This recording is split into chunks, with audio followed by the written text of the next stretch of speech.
Hello दोस्तों, तो कैसे हैं आप सब। Welcome to my channel Success Junction, एक कदम सफलता की ओर। और हम लेकर के आ गए हैं आपके लिए स्टैटिक जीके का वज्र प्रहार। जी हाँ, मिशन एनटीपीसी ग्रुप डी है। सक्सेस जंक्शन के द्वारा ये मिशन चलाया जा रहा है। कैसे भी प्रश्न आ जाए, कहीं से भी प्रश्न आ जाए जीएस के, वो आपके प्रश्न क्लियर होंगे। क्योंकि टीसीएस एग्जाम करा रहा है, तो प्रश्न जो आपको जीएस के मिलेंगे वो बहुत ही उल्टे सीधे प्रश्न मिलेंगे। क्योंकि जो जिन प्रश्नों को अभी तक आपने देखा नहीं होगा, वो प्रश्न आपको देखने को मिलने वाले हैं।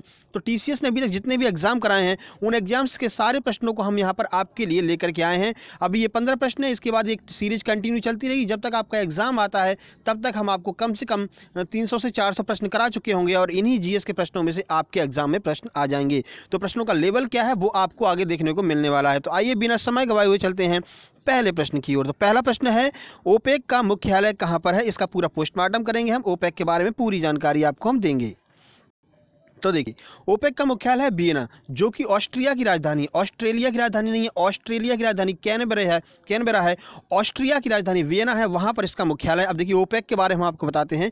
14 सितंबर 1960 को बगदाद में 5 देशों ने मिलकर के ओपेक संस्था की नींव रखी थी। अब ये 5 देश कौन कौन से जिन्होंने नींव रखी थी? तो कुवैत, ईरान, सऊदी अरब, वेनेजुएला और इराक। ये 5 देश थे जिन्होंने इस संगठन की स्थापना की थी। अब इसका काम क्या है? तो ओपेक संगठन के द्वारा विश्व को पेट्रोलियम तेल जो है उपलब्ध कराया जाता है। यानी कि इन देशों में पेट्रोलियम बहुत अधिक मात्रा में पाया जाता है, और ये क्या करते हैं, अपने पेट्रोलियम को एक्सपोर्ट करते हैं दूसरे देशों के लिए। अब वर्तमान में जो है इसके सदस्य देशों की संख्या 13 है। आपसे पूछा जा सकता है कि वर्तमान में ओपेक के सदस्य देशों की संख्या कितनी है? तो वर्तमान में 13 सदस्य हैं जो ओपेक के सदस्य हैं। आपसे ये भी पूछा जा सकता है, ज़्यादातर यही पूछा जाता है कि कितने देशों ने स्थापना की थी। तो 5 देशों ने मिलकर के इसकी स्थापना की थी, हमने आपको बता ही दिया है। चलिए चलते हैं अगले प्रश्न की ओर। तो ये है सार्क। आपने कई बार देखा होगा परीक्षा में सार्क के बारे में पूछा जाता है। तो सार्क का फुल फॉर्म बताइए, तो हम आपको फुल फॉर्म भी बताएंगे और पूरा इसका जानकारी देंगे, पूरी जानकारी आपको देंगे सार्क के बारे में। तो ये सार्क का फुल फॉर्म होता है south Asian association for regional cooperation. ये सार्क का फुल फॉर्म होता है, आपसे पूछा जा सकता है। अब देखिए, 8 दिसंबर 1985 को ढाका में सार्क की स्थापना की गई। अब ढाका कहाँ की राजधानी है? तो बांग्लादेश की राजधानी है ढाका। हमने आपको याद भी कराया था ट्रिक के द्वारा। ढाका टका ढाका टका ढाका टका नहीं, ढाका राजधानी है, टका वहाँ की मुद्रा है, और कहाँ की? बांग्लादेश की। ठीक है। अब देखिए, इसका मुख्यालय जो है, सदस्य देशों की संख्या इसकी 8 है। आप ऐसे याद कर सकते हैं, 8 दिसंबर को स्थापना, और सदस्य देश कितने हैं? 8 हैं। इसका मुख्यालय कहाँ पर है? तो नेपाल की राजधानी काठमांडू में इसका मुख्यालय स्थित है। अब देखिए, इसमें देश कौन कौन से हैं ये आपको याद रखने हैं।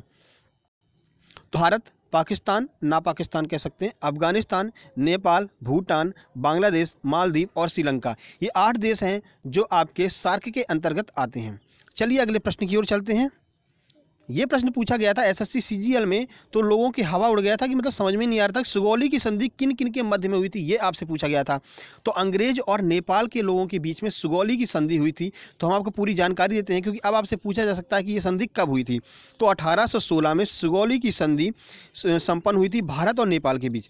अब देखिए, भारत और नेपाल के बीच जो ये संधि हुई थी, उसके परिणाम स्वरूप क्या हुआ कि भारत और नेपाल के कुछ जो राज्य हैं उनके मध्य विवाद की स्थिति है, मतलब संधि क्लियर नहीं हो पाई थी। तो जो विवाद है भारत और नेपाल के बीच, वो इसी संधि का परिणाम है कि अभी तक क्लियर नहीं हो पाया कि ये राज्य भारत में है या नेपाल में है। ठीक है। तो सुगौली की संधि किसके किसके बीच में हुई थी? तो भारत के जो अंग्रेज ईस्ट इंडिया कंपनी थी भारत में उस वक्त, और जो नेपाल है, इन दोनों के मध्य में सुगौली की संधि हुई थी। चलिए चलते हैं अगले प्रश्न की ओर।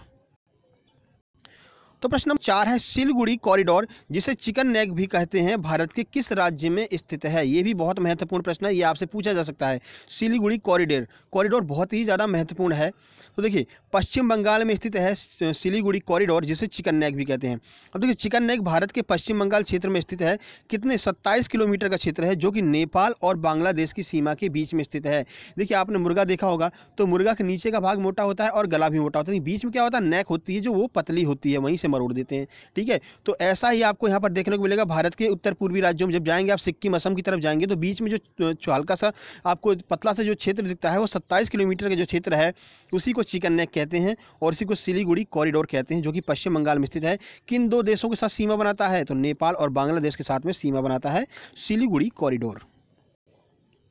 अगला प्रश्न है, भांड पाथेर किस राज्य का लोक नाटक है? बहुत ही महत्वपूर्ण है। तो जम्मू कश्मीर का लोक नाटक है भांड पाथेर। कई बार ये पूछा गया है और बहुत से लोगों को नहीं पता है। देखिए, अब वो जमाने चले गए जब आपसे पूछा जा सकता था कि कथक कहाँ का लोक नृत्य है, भरतनाट्यम कहाँ का लोक नृत्य है। अब ये सारे प्रश्न अब नहीं पूछे जा रहे हैं। अब आपसे कुछ नए प्रश्न बन करके आ रहे हैं और ऐसे ही प्रश्न आपसे अब पूछे भी जाएंगे। तो इस वीडियो को आखिरी तक देखिए, आपको बहुत सारी अतिरिक्त जानकारी आपको मिलने वाली है जो आपकी सहायता करेगी एनटीपीसी ग्रुप डी को क्वालिफाई करने में, लोगों से आपको अलग बनाएगी। देखिए, जम्मू कश्मीर के प्रमुख लोक नृत्य कौन कौन से हैं? तो राउफ, दुमहल और हीकट, ये बहुत ही प्रमुख लोक नृत्य हैं जम्मू कश्मीर के। और जम्मू कश्मीर से प्रश्न आपका बनने वाला है। क्यों? क्योंकि जम्मू कश्मीर को अभी ही केंद्र शासित राज्य बनाया गया। जम्मू कश्मीर और लद्दाख से बहुत सारे प्रश्न आपको देखने को मिलने वाले हैं एनटीपीसी में। चलिए प्रश्न नंबर 6 की ओर चलते हैं। तो बिहू त्यौहार असम में एक साल में कितनी बार मनाया जाता है? अभी तक आपसे पूछा जा सकता था कि बिहू त्यौहार कहाँ पर मनाया जाता है। अब आपसे पूछा जा रहा है कि असम में एक साल में कितनी बार मनाया जाता है। इसका आंसर है 3 बार मनाया जाता है। आइए पूरी जानकारी आपको देते हैं। तो ये पहला होता है रोंगाली बिहू, जो कि 7 दिन चलता है और अप्रैल में मनाया जाता है और इसी को असम का नववर्ष कहते हैं। आपसे पूछा जा सकता है किस बिहू को असम का नववर्ष भी कहा जाता है? तो रोंगाली बिहू को असम का नववर्ष कहते हैं। 2 और बिहू हैं। तो कोंगाली बिहू, जो कि अक्टूबर में मनाया जाता है, और भोगली, जिसे माघ बिहू भी कहते हैं, ये मकर संक्रांति के समय पर मनाया जाता है। तो ये 3 बिहू मनाए जाते हैं। कौन सा यहाँ का असम का नववर्ष है? तो रोंगाली बिहू जो है वो असम का नववर्ष भी होता है। चलिए प्रश्न नंबर 7 की ओर चलते हैं। प्रश्न नंबर 7 है, राउत नाचा नृत्य किस राज्य से संबंधित है? बहुत ही आपको आंख खोल करके इसको देखना पड़ेगा कि राउत नाचा पूछ रहा है, ना कि राउफ नृत्य पूछ रहा है। राउत नाचा जो है वो छत्तीसगढ़ का है और राउफ नृत्य जो है वो जम्मू कश्मीर का है। अभी आपको हमने बताया है। तो छत्तीसगढ़ के अन्य जो लोक नृत्य हैं वो कौन कौन से हैं? तो कर्मा, पडवानी, बस्तर दशहरा, ये तीनों जो लोक नृत्य हैं वो छत्तीसगढ़ के हैं। ये भी आपसे पूछा जा सकता है। चलिए प्रश्न नंबर 8 की बात करते हो। तो नील कुरुंजी के फूल कहाँ खिलते हैं? ये प्रश्न कई बार आया हुआ है और पिछली वीडियो में भी हमने आपको नील कुरुंजी के बारे में बताया था। तो पश्चिमी घाट जो है वहाँ पर नील कुरुंजी के फूल खिलते हैं और नीलगिरी की जो घाटी है वहाँ पर भी आपको देखने को मिल सकते हैं। अब देखिए, नील कुरुंजी के फूल जो है वो 12 साल में एक बार खिलते हैं। यह नीले रंग के होते हैं और यह पश्चिमी घाट के जो केरल, कर्नाटक और तमिलनाडु वाला क्षेत्र है वहाँ पर ये फूल उगते हैं। तो ये प्रश्न बहुत महत्वपूर्ण है। पश्चिमी घाट पर पाए जाते हैं। कहाँ पर? केरल, कर्नाटक और तमिलनाडु वाले क्षेत्र में पाए जाते हैं। प्रश्न नंबर 9 है, पूर्वी घाट की सबसे ऊंची चोटी कौन सी है? ये आपसे पूछा गया है। तो जिंदगढ़ा पीक जो है, जिसकी ऊंचाई 1690 मीटर है, वो पूर्वी घाट की सबसे ऊंची चोटी है। ये बात आपको याद रखना है। पूर्वी घाट की सबसे ऊंची चोटी पूछ रहे हैं। तो जिंदगढ़ा पीक 1690 मीटर पूर्वी घाट की सबसे ऊंची चोटी है। प्रश्न नंबर 10 की ओर चलते हैं। प्रश्न नंबर 10 है, कौन सा परमाणु संयंत्र जो है कोरोमंडल तट पर स्थित है? अब आपके दिमाग में अगर पता होगा कि कोरोमंडल तट कहाँ से कहाँ तक है तो आप इस प्रश्न का आंसर बड़ी आसानी से दे देंगे। देखिए, कुंडनकुलम और कल्पक्कम जो कि तमिलनाडु में स्थित हैं, ये दोनों जो आपके परमाणु संयंत्र हैं वो कोरोमंडल तट पर स्थित है और कोरोमंडल तट जो है तमिलनाडु से होकर के गुजरता है। इसलिए तमिलनाडु की दोनों संयंत्र महत्वपूर्ण हो जाते हैं। अब देखिए, भारत में कुल मिलाकर 7 संयंत्र हैं जिसमें 22 रिएक्टर हैं। तो कुंडनकुलम नेशनल पावर प्लांट जो है भारत का सबसे बड़ा पावर प्लांट है। ये प्रश्न भी आपका क्लियर हो गया। आपसे पूछा जा सकता है भारत का सबसे बड़ा पावर प्लांट कौन सा है? तो कुंडनकुलम नेशनल पावर प्लांट, जो कि तमिलनाडु में स्थित है, भारत का सबसे बड़ा पावर प्लांट है। चलिए प्रश्न नंबर 11 की ओर चलते हैं। तो प्रश्न नंबर 11 है, श्रीशैलम बांध किस नदी पर बना हुआ है? तो जो श्रीशैलम बांध है वो कृष्णा नदी पर बना हुआ है। और कृष्णा नदी कहाँ पर? तो जो आंध्र प्रदेश और तेलंगाना की सीमा रेखा बनाती है कृष्णा नदी, वहीं पर आपका श्रीशैलम बांध बना हुआ है। चलिए प्रश्न नंबर 12 की ओर चलते हैं। तो चिराव नृत्य किस राज्य से संबंधित है? देखिए, नृत्य आपसे अब ऐसे ही पूछे जाने वाले हैं, ठीक है। तो इन नृत्यों को बड़ी आसानी से आपको दिमाग में रखना है, इन नृत्यों को याद कर लेना है। बाकी कुचिपुड़ी आंध्र प्रदेश और भरतनाट्यम ये सब आपको याद है, लेकिन इन नृत्यों पर आप ध्यान दे लीजिए। इन डांस, फ्लॉक डांस जो भी हैं, इन पर आप ध्यान दे लीजिए। तो इसका आंसर है मिजोरम। ये सारे प्रश्न भी SSC, CGL में, CHSL में, इन सारे पेपर में आए हुए हैं और इन सारे एग्जाम्स को आपका TCSE कंडक्ट कराता है और TCSE आपका रेलवे का एग्जाम भी कंडक्ट करा रहा है। इसलिए ये सारे प्रश्न आपके रेलवे के एग्जाम में आने ही वाले हैं। अब देखिए, मिजोरम के अन्य नृत्य कौन कौन से हैं? तो चपचार कुट और कुटपाई नृत्य जो है वो भी मिजोरम का ही नृत्य है। अब देखिए, मिजोरम से एक प्रश्न बहुत बार बना हुआ है कि ब्लू माउंटेन कहाँ पर है? ये नीलगिरी नहीं है भाई, इसका हिंदी नहीं करना है आपको, इसको ब्लू माउंटेन ही कहते हैं। तो ब्लू माउंटेन जो है वो भी कहाँ पर? मिजोरम में ही स्थित है। और जो आपकी नीलगिरी है वो केरल, कर्नाटक वाले क्षेत्र में स्थित है। तो वहाँ पर आपको नहीं जाना है, आपसे ब्लू माउंटेन पूछा जा रहा है। हिंदी मत कर देना भाई। जैसे किसी का नाम राकेश है तो आप उसको मून नहीं कर देंगे, आप उसका अगर इंग्लिश में नाम लिखेंगे तो RAKES ही लिखेंगे। इसी वजह से जो ब्लू माउंटेन है वो ब्लू माउंटेन के नाम से ही विख्यात है और कहाँ पर है? तो मिजोरम में ही स्थित है। चलिए प्रश्न नंबर 13 की ओर चलते हैं।